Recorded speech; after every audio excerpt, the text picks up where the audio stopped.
Isang lalaki rin ang patay matapos pagbabarilin ng dalawang suspect na nakamotorsiklo sa Commonwealth, Quezon City. Inaalam na ang pagkakakilanlan ng mga salarin. Balitang hatid ni Mav Gonzalez. Sa kabila ng umiiral na election gun ban, patay ang isang lalaki matapos pagbabarilin sa ilalim ng C5 flyover malapit sa Commonwealth Avenue sa Quezon City alas 9:30 kagabi. Swerteng di naman nasaktan ang kasama niyang babae. Kinilala ang biktima bilang si Abdul, 27 anyos. Kwento ng live-in partner niya. Nakaupo lang sila sa ilalim ng flyover nang biglang may lumapit sa kanilang lalaki. May palapit sa amin. Bigyan niya na po akong sinalag.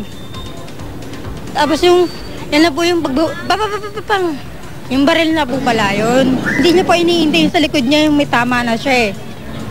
Tapos noon, tumakbo siya dito sa way na to.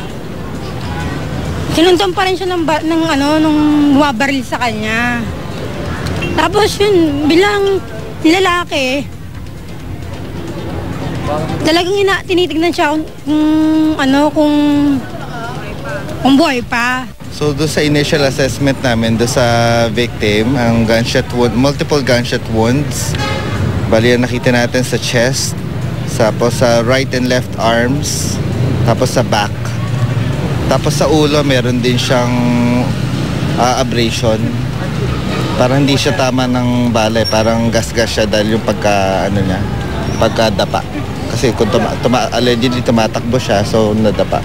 Tama sa ulo. Di naman daw namukaan ng live-in partner ang dalawang suspect dahil pareho silang naka-helmet.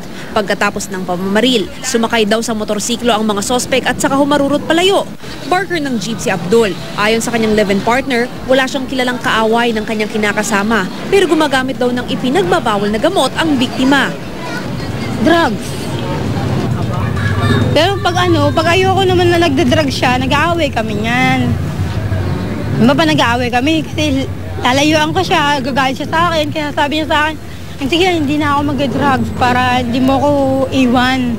Patuloy ang investigasyon sa pagkakakilanlan at motibo ng mga suspect.